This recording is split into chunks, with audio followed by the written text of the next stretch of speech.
The reason why you struggle with data analysis is because you focus on the wrong approach.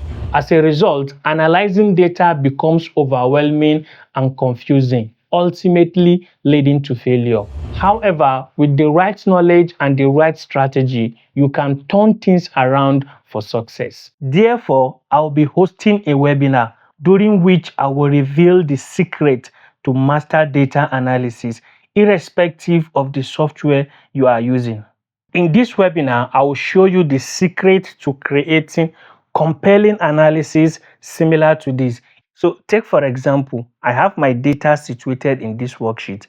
Analyze it and create an interactive dashboard that displays different metrics and then prepare reports while interpreting the outcome of the analysis. This is the strategy I use in analyzing every single data, and I end up with a very good result similar to this and every other one. So if you want to understand how this works, click the link below to register.